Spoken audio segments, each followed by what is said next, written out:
आइए भक्तों, आज सुनते हैं ज्येष्ठ संकष्टी गणेश चतुर्थी व्रत कथा। ज्येष्ठ मास गणेश चतुर्थी की कहानी। तो एक बार बोलिए प्रेम से गणेश भगवान की जय। संकष्टी गणेश चतुर्थी व्रत प्रत्येक मास के कृष्ण पक्ष की चतुर्थी को किया जाता है। ज्येष्ठ मास के कृष्ण पक्ष की चतुर्थी को किया जाने वाला व्रत ज्येष्ठ संकष्टी गणेश चतुर्थी व्रत कहलाता है। भविष्य पुराण में कहा गया है कि जब मन संकटों से घिरा महसूस करे तो गणेश चतुर्थी का व्रत करे। इससे कष्ट दूर होते हैं और धर्म अर्थ मोक्ष विद्या धन व आरोग्य की प्राप्ति होती है। ज्येष्ठ मास गणेश चतुर्थी व्रत कथा। दाया देव नामक ब्राह्मण की कथा। पार्वती जी ने पूछा कि हे पुत्र, ज्येष्ठ मास की चतुर्थी का किस प्रकार पूजन करना चाहिए? इस महीने के गणेश जी का क्या नाम है? भोजन के रूप में कौन सा पदार्थ ग्रहण करना चाहिए? इसकी विधि का आप संक्षेप में वर्णन कीजिए। गणेश जी ने कहा, हे माता, ज्येष्ठ कृष्ण चतुर्थी सौभाग्य एवं पति प्रदायिनी है। इस दिन आँखों मूषक रथ नामक गणेश जी की पूजा भक्ति पूर्वक करनी चाहिए। इस दिन ही निर्मित भोज्य पदार्थ अर्थात हलवा, लड्डू, पूरी आदि बनाकर गणेश जी को अर्पित करें। ब्राह्मण भोजन के पश्चात स्वयं भोजन करे। हे पार्वती माता, इससे संबंधित मैं पूर्वकालीन इतिहास का वर्णन कर रहा हूँ। गणेश पूजन और व्रत की विधि जो पुराणों में वर्णित है उसे सुनिए। सतयुग में 100 यज्ञ करने वाले एक पृथुक नामक राजा हुए। उनके राज्य दाया देव नामक एक ब्राह्मण रहते थे। वेदों में निष्णात उनके 4 पुत्र थे। पिता ने उनके पुत्रों का विवाह गृह सूत्र के वैदिक विधान से कर दिया। उन 4 बहुओं में बड़ी बहू अपनी सास से कहने लगी, हे सासू जी, मैं बचपन से ही संकट नाशक गणेश चतुर्थी का व्रत करती आई हूँ। मैंने पितृगृह में भी इस शुभदायक व्रत को किया है।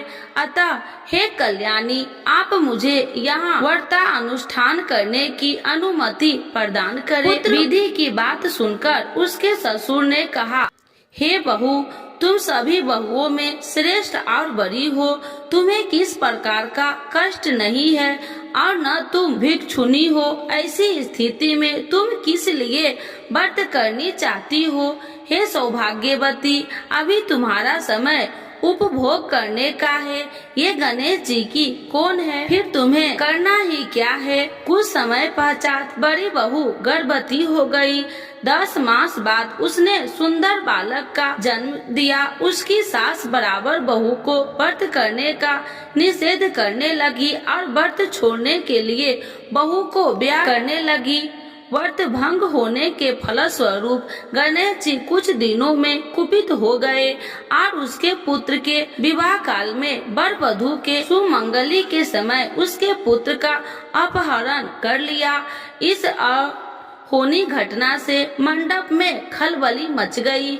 सब लोग व्याकुल होकर कहने लगे, लड़का कहाँ गया? किसने अपहरण कर लिया?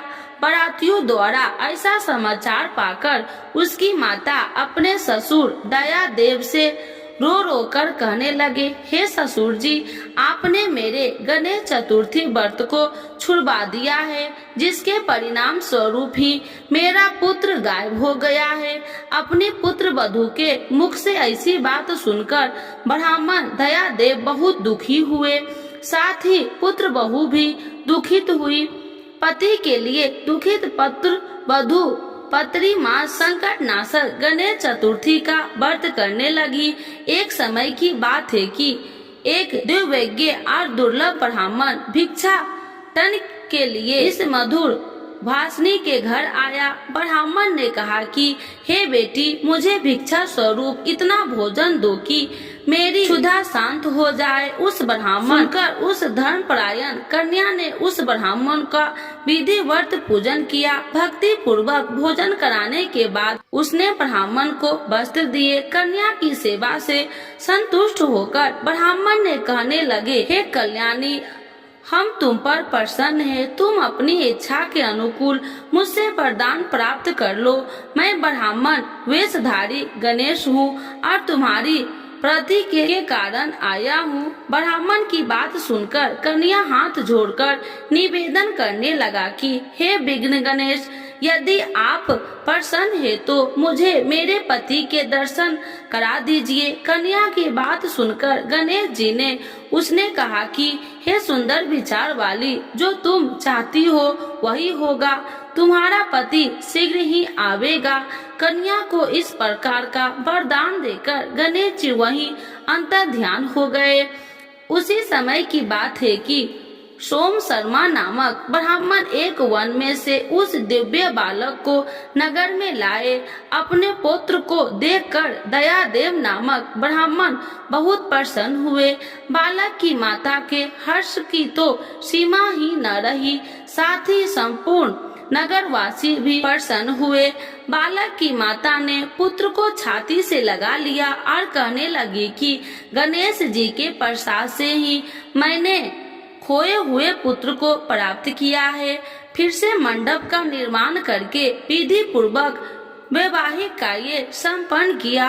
वह भाग्यशाली कन्या अपने पति को पाकर धन्य हो उठी। ज्येष्ठ मास के कृष्ण पक्ष की चतुर्थी मनुष्य के मनोरथ को पूर्ण करती है। हे देवी, पुण्य कथित रति से भक्ति पूर्वक जो व्यक्ति इस व्रत एवं पूजन को करेगा, उनकी संपूर्ण इच्छाएं पूर्ण होगी। श्री कृष्ण जी कहते हैं, हे राजन युधिष्ठिर, भगवान गणेश के व्रत का महात्म्य है। हे महाराज, अपने शत्रुओं को विनाश आप ही इस व्रत को अभ्यस्त कीजिए। ज्येष्ठ मास गणेश चतुर्थी व्रत पूजन विधि। ज्येष्ठ मास के कृष्ण पक्ष चतुर्थी को आँखों मूषक रथ गणेश जी की स्वरूप की पूजा करने का विधान है। प्रातः काल उठकर स्नान कर गणेश जी के सामने दोनों हाथ जोड़कर मन ही मन इस व्रत का संकल्प कर इस प्रकार कहे, हे एक दंत मूषक रथ गणेश जी, मैं चतुर्थी व्रत को करने का संकल्प करता या करती हूँ। आज मैं पूरे दिन निराहार रहकर आपके स्वरूप का ध्यान करूँगी या करूँगा एवं शाम को आपका पूजन कर चंद्र दे के बाद चंद्रमा को अर्घ्य देने के पश्चात ही भोजन ग्रहण करूँगा या करूँगी। संकल्प के बाद पूरे दिन गणेश जी के भजन और ध्यान में लगे रहे। शाम को स्नान कर स्वच्छ वस्त्र धारण कर विधि पूर्वक धूप दीप अक्षत चंदन सिंदूर नैवेद्य से गणेश जी का पूजन करे। नैवेद्य के रूप में ही घी में बने हलवा, लड्डू, पूरी इत्यादि का भोग लगाए। पूजन के बाद चंद्रमा निकलने पर पूजन करके अर्घ अर्पित करे। ज्येष्ठ कृष्ण पक्ष चतुर्थी व्रत कथा सुने अथवा सुनाए। ब्राह्मणों को अपने सामर्थ्य अनुसार दान दे। उसके बाद प्रसाद को सभी में बांटकर स्वयं भी ग्रहण करे। इस व्रत के करने से सौभाग्य एवं पति की प्राप्ति होती है। इस व्रत के प्रभाव से शत्रुओं का विनाश होता है और सभी प्रकार के मनोरथ सिद्ध होते हैं। तो एक बार बोलिए प्रेम से गणेश भगवान की जय, लक्ष्मी माता की